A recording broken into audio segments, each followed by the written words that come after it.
FortiGate firewalls के बारे में स्टार्ट से करेंगे। जैसे हमारा कोई भी FortiGate फायरवॉल होता है, डिफरेंट में उसके चेंजेस हो सकते हैं, बट मैंने जैसा यहाँ पे 10F का स्क्रीनशॉट लगाया है यहाँ पे, तो अब 101 को मैं आपको समझा रहा हूँ कि एग्जैक्टली क्या होता है, बट उसके बॉक्सेस दिखने में ऑलमोस्ट सेम होते हैं। किसी में ज्यादा पोर्ट होंगे, किसी में कम होंगे, किसी का वो डिपेंड करता है किस टाइप का मॉडल है, बट ऑफकोर्स दिखने में ऐसे ही होता है, राइट। इसको मैं आपको डिस्कस करता हूँ क्या होता है। जब भी आपका नया बॉक्स मिलेगा तो एक बॉक्स आएगा, उसमें क्या क्या चीजें आपने जो भी किया है, अब इसमें मल्टीपल वे, मतलब ये 60 से स्टार्ट होता है, फायरवॉल का मॉडल स्टार्ट होता है वो 60D से स्टार्ट होता है, और भी बहुत सारे मॉडल है, और ये 1200 और भी उससे ऊपर तक जाता है। मतलब ये जैसे जैसे कॉन्फ़िगरेशंस में डिफरेंसेस होते जाएंगे। कॉन्फ़िगरेशन इन द सेंस आपका हार्डवेयर चेंज हो जाएगा, मतलब किसी में स्टोरेज ज्यादा हो जाएगी, किसी में क्या बोलते हैं इंटरफेसेस ज्यादा हो जाएंगे, किसी में 1 GB के इंटरफेस है तो किसी में 10 GB वाले इंटरफेसेस ज्यादा हो जाएंगे। मतलब बॉक्सेस हम डिसाइड किस करते हैं, किस बेस पे करते हैं, वो हम डिस्कस करेंगे सेशंस में, बट जनरली ये चेंजेस आते हैं। मैं आपको वन बाय वन बताऊंगा कि इसमें होता है क्या और रिक्वायरमेंट क्या होती है हर बॉक्स की। तो देखो, कंटेंट पहले है ना, बैकएंड से ही स्टार्ट करते हैं। बैकएंड में आपको दिख रहा होगा, पावर सप्लाई दिख रही होगी ये, ठीक है। पावर सप्लाई आपको पता ही है किस लिए यूज होती है, किसी भी डिवाइस को स्टार्ट करने में उसको पावर अप करना पड़ता है, तो हम उसके लिए हम पावर सप्लाई करते हैं, ठीक है। तो इस फायरवॉल में हमने दो ड्यूल मॉडल लगाया हुआ है। मतलब आप देखोगे यहाँ पे एक मॉड्यूल यहाँ पे लगा हुआ है मेरा, और दूसरा मेरा पावर मॉड्यूल यहाँ पे लगा हुआ है। तो उसका बेसिक रीजन है कि मेरा एक पावर मॉड्यूल इन केस कभी फेल होता है तो मेरे चलता रहेगा, दैट इज रिडंडेंट में, ठीक है। इसके अलावा बैक साइड में कुछ होता नहीं है। हम फ्रंट एंड की बात करते हैं। फ्रंट एंड में आपको सबसे पहले नंबर 1 पे जाता हूँ, तो ये देखो, ये यूएसबी पोर्ट्स आपका क्यों एग्जैक्टली यूज होता है कि मान लो आपको फायरवॉल को अपग्रेड करना है या बैकअप है उसको आपको रिस्टोर करना है, लेना है। मतलब जो भी डिवाइस है यूएसबी को सपोर्ट करती है, ऐसी डिवाइस को आपको लगाओगे तो आप उसमें डायरेक्टली ट्रांसफर कर सकते हो। या फिर आपकी फायरवॉल में कुछ इश्यू आ रहा है, वो नेटवर्क में किसी और से नहीं कर रहा है और आपको इसको अपग्रेड मारना है। मतलब आपने फोर्टिनेट वेंडर से बात की होगी टेक्निकल असिस्टेंट सेंटर में, तो उन्होंने आपको सजेस्ट किया कि फायरवॉल अपग्रेड करोगे तभी आएगा। कोई भी रीजन हो सकता है, बग आ गया, कुछ भी प्रॉब्लम्स हो सकती है, एग्जिट सिस्टम या क्रैश हो गया है, तो उसमें केस उस केस में क्या करोगे आप, इसमें यूएसबी कनेक्ट करोगे, डेटा इसके अंदर आप ट्रांसफर कर लोगे, तो आपकी डिवाइस फिर आप उसको कर सकोगे बूट वगैरह, ठीक है। सेकेंड पार्ट होता है कंसोल। कंसोल क्या होता है बताता हूँ। कोई भी डिवाइस होती है, राइट, कोई भी डिवाइस होगी, आपका FortiGate हो गया, पालो अल्टो हो गया, सिस्को राउटर्स हो गया, अरूबा हो गया, और हो गया, ठीक है। उसमें एक कंसोल बोर्ड होता है। कंसोल बोर्ड का जनरली क्या होता है, आप जैसे एक कंसोल बोर्ड स्पेसिफिक केबल आती है, कंसोल केबल जिसको बोलते हैं हम, उसमें क्या होता है, एक साइड RJ45 जैसा होता है, यानी कंसोल बोर्ड जैसा होता है, और दूसरी तरफ हमारे सिस्टम में लग जाता है, यानी यूएसबी टाइप का होता है। आपने आपका सिस्टम कंसोल बोर्ड लगा दिया, अपने सिस्टम में कंसोल पोर्ट लगा दिया, और इसका एक ब्रॉड रेड होता है, मैं डिस्कस कराऊंगा, आपको शो करूंगा क्या होता है। वो एक सेट करनी होती है सीरियल केबल्स, जनरली एक सीरियल केबल की तरह काम करती है। डिफरेंट डिफरेंट टाइप की केबल्स आपने पढ़ी होगी CCNA वगैरह कोर्सेज में, तो इसको मैं नहीं डिस्कस करा, बट ये एक एज ए सीरियल केबल की तरह ट्रीट है। अब जब इस केबल को यहाँ पे लगाओगे, यानी कंसोल पोर्ट पे लगाओगे, तो क्या होगा, आपका आपका जो भी डिवाइस है जिससे आपने कनेक्ट किया है, वहाँ पुट्टी सेशंस में जाओगे और आपको कंसोल का एक ऑप्शन होता है, उसको चूज करके ओपन करोगे तो फायरवॉल में जो भी प्रोसेस चल रहा है वो आपको एक CLI में दिखना स्टार्ट हो जाएगा। ये सिर्फ CLI के लिए होता है। आपको पुट्टी सेशंस के थ्रू लोगे तो इस फायरवॉल में कुछ भी चल रहा है, यानी जो भी चीजें आपकी कंसोल पे दिखने जैसी होंगी वो स्टार्ट हो जाएगी। यदि कुछ चल नहीं रहा है, मतलब चीजें तो चलती रहेंगी, सारी चीजें नहीं आएंगी, बट जो कंसोल पे दिखने वाली चीजें होती है वो आपको दिखनी स्टार्ट हो जाएंगी, ठीक है।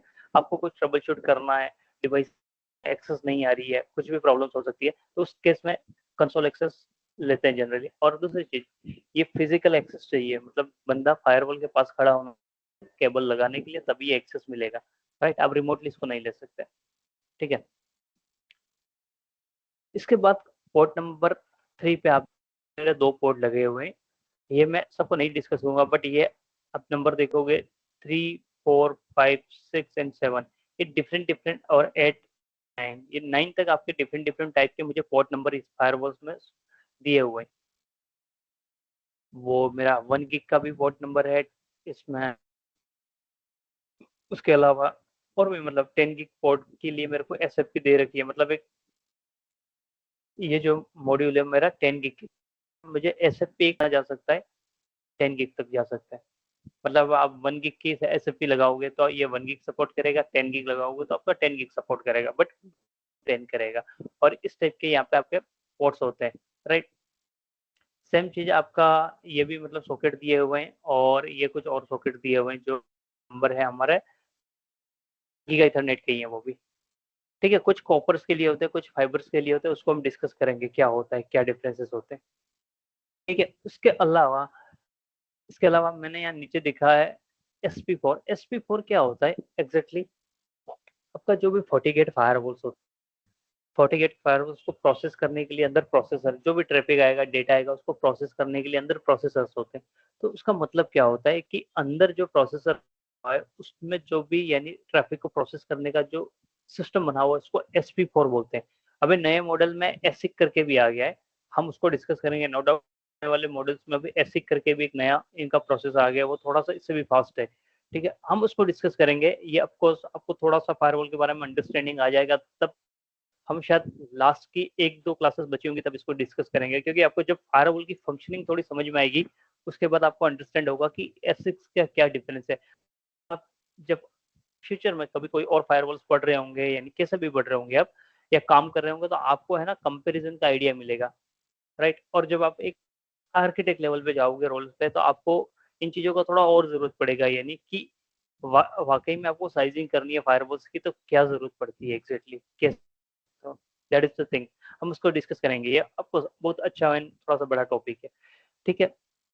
इसके बाद ये 1 आरयू लिखा हुआ, 1 आरयू का मतलब क्या होता है? 1 रैक यूनिट का मतलब आपने देखा होगा डेटा सेंटर, यदि आप डेटा सेंटर गए हो तो वहाँ पे इस टाइप की रैक्स लगी हुई रहती है, राइट।